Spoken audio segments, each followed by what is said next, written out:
brain utilizes two systems to make decisions. System one is fast, intuitive, automatic.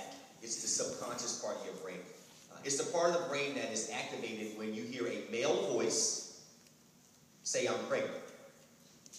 Within 200 milliseconds, your brain has already discerned that something's wrong. Right? It seems automatic, but in reality, the brain has made certain calculations about voice tonality, about biology. Right? System two, Kahneman suggests, is more deliberate, more logical, more conscious. It's a part of the brain that you access when we say, multiply 14 times 27. Or say the alphabet backwards from Z to A. And Kahneman suggests that most of the decisions that we make in our life are made in our system one. That automatic, intuitive, reflexive part of our brains, that subconscious part. And this is interesting because system one primarily utilizes what's called associative memory. Right? There's all these ideas that are planted in your head. That's why you see kids that grow up in Newport Beach and go to good schools and go live in wealthy families, and education is important, and both their kids have went to college. They respond and react to things differently because they've been seeded. Their system one has been seeded differently than someone who grows up in Santa Ana and, maybe their parents are, have immigrated here and maybe they live 3 or 4 families to a household, and maybe they don't go to the best schools, and maybe there's, all these different, so they respond differently because their system ones have been seeded differently. And the associative memory, it basically says whatever ideas are planted in your mind, you use associative memory in order to make decisions. So if I say, what's 2 plus 2? You didn't calculate that. You associate 2 plus 2 with 4. You didn't actually do the math on that. Now, there's a fallacy with associative memory. Multiple ones, but I'll just give you a couple. One fallacy is that it ignores information that it doesn't have. That's powerful. It ignores information that it doesn't have. Imagine the information that kid in Santa Ana that's living with 4 or 5 families to a single household with 2 bedrooms, whose parents don't really speak good English, who's going to school and not going to great schools with great classrooms, parents have never gone to college, parents are not at home. Imagine the information they don't have. So the decisions that they have, that they make with the lack of information that they have, those decisions are quite different than kids who've been seeded with different information. It can create cause-effect relationships that don't exist. So there's these fallacies for jumping to conclusions with your system one. Let me give you a really good example. Imagine someone in my neighborhood who grows up thinking, poor people just can't succeed. Right? I mean, that was or there's a limit to how far you can succeed. I mean, that's a pervasive thought in the community I grew up in. I mean, there's certain jobs you just, like when I went to Stanford, like my idea of a good job was just working indoors and having benefits. Like if you had benefits, you could date any girl in my community, right? If you were at church, like grandparents and parents were like, oh, he's got medical and dental. Y'all think I'm joking, but that's dead serious. If you had benefits, you were like the man in the community, and they would save the good daughter for you. Like, no, you can't date her. You don't have a good job. You do not have benefits. But he's a good man. He's got benefits. I'm dead serious. And so that was my greatest ambition. And I got to Stanford. I'll tell you what the kids there were. It was crazy. So imagine this kid growing up in my neighborhood thinking that poor people can't succeed. There's only so much success you can have. Then he goes through his life, and one day he gives his best effort towards some school project or some work effort. And then he fails. Now, he's likely to infer from that, his brain, that that's just par for the course for poor people. Right? You're not really supposed to succeed. But in reality, that could just be a stepping stone. It could have just been a bump in the road to success, something to learn from. But because his system one had been seeded with the ideas that there was just limits to what poor people could achieve. I mean, we can extrapolate this to what minorities can achieve, to what women can achieve. I mean, this can be extrapolated much further than just my community. But because his brain was seeded with that, he just began to believe that's the case. And now he starts to feel like the cards are stacked against him. The deck is stacked against him.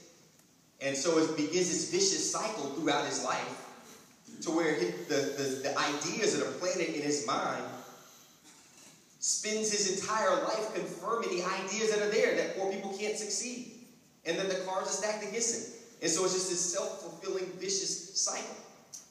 So I think to really understand how I got to this inflection point, a little bit more boring stuff, just a little bit, we have to understand what kind of ideas were seeded in my system one.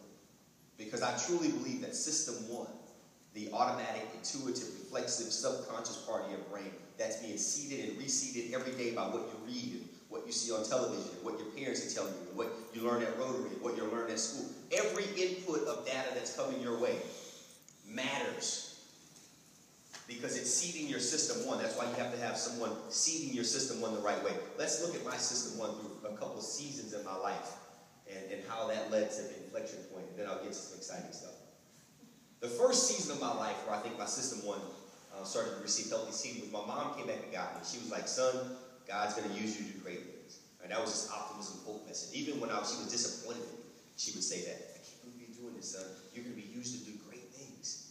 And she would tell me, education is your way up and your way out. She started to associate education with success. It's your way to the house you want. It's your way to the job you want. It's your way to the career you've always longed for. It's your way out of this neighborhood where we have all this violence. Education was associated with success. A lot of my peers' education was just associated with, I got to make a 2.0 so I can play football. That's honest. So my mom was seeding my system one. So parents and parents-to-be, understand this, that life and death is in the power of the tongue. If you speak thoughts, you bring them to life. Whether you like it or not, it's true. If you tell your children that they're too big or they're too small or they're not good enough or they're not pretty enough or they can't achieve, there's limits to what they can do. It's going to impact their esteem. It's going to impact what they potentially think they can achieve. We have to be careful what we share and what we seed into the hearts and the minds of our children. The second season of my life, my system one was seeded by my environment. So my mom took control in my first season. The second season, the environment started to seed my system one. So I go to Stanford University, and this was a radical environment. I mean, at Stanford, failure was embraced. It was just a point of the journey until you get to success. As a matter of fact, people wanted to fail fast. Let's fail as fast as we can so that we can get to success as fast as we can. They wanted to fail forward. Let's take what we can from whatever failed here. Let's learn from the things that are positive and build on that. Let's learn from the things that are negative and make sure that we don't make those same mistakes in the future. It was this organic, incredibly, innovative kind of incubator for absorbing failure, absorbing success, and continuing to move forward. I remember my freshman year, I'm 1994, no cell phones, email was like primitive stages. Al Gore hadn't created the internet yet. No, he just created it. But long story short, so we didn't have like a sophisticated use of the internet. And there were these people next to me, Al Lee and Christine Serla. I can say their names because you won't know them.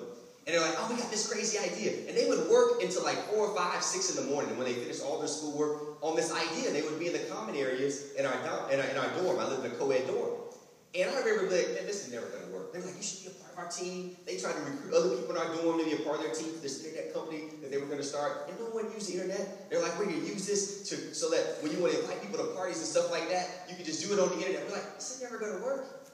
They created Evite and sold it our sophomore year for $25 million. So I didn't get any of that money. Suffice that to say. Radical environment. The third season of my life, which I'm in now, I've been in since I left Stanford. The good stuff is coming, I promise you. We're like about a minute and a half, 90 seconds away from the good stuff, the exciting stuff. The third season of my life, which I'm in now, probably started after I left Stanford, I started to utilize my system too, my more deliberate, logical part of my brain and conscious part, to seed my own system. Right? So I choose what books I want to read, what ideas I want to be exposed to, what people I want in my life. And the people matter in your life. You are the average of the 5 people that you hang around with the most. I mean, the Bible says, the companion of wise men grows wise, and the companion of fools is destroyed. My grandmama used to say, if you sleep with dogs, you wake up with fleas. At the end of the day, it just matters the kind of people that you hang around with. It matters. So I am very careful about the people that I spend time with. because I'm always wanting to be around people that are gone further than me, that have done more than me, so that my system one is being seeded with the ideas I want to seed it with. So, recap. Inflection point. If you want to have an inflection point in your life, you have to think of your system one. Think of it as fertile soil. And you have to contemplate what kind of seeds you're putting into that soil.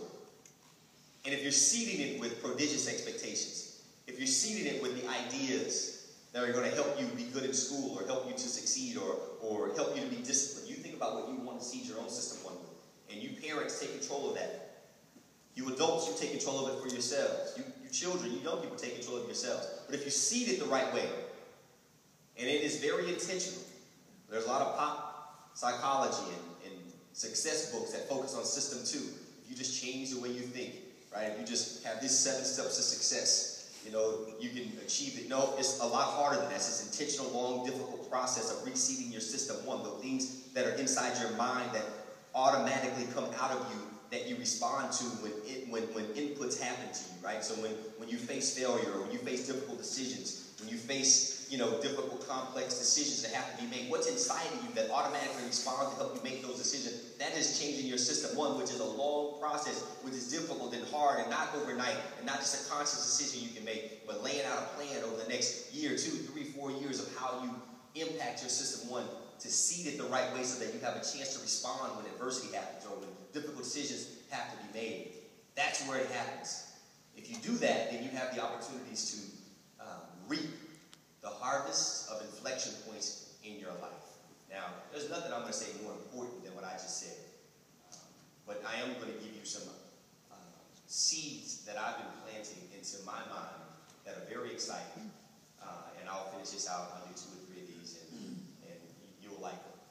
And it's more exciting. But that there, what I just shared with you, is a very important formula to success. So let's talk about some of the seeds that are in my life. I remember my freshman year at Stanford.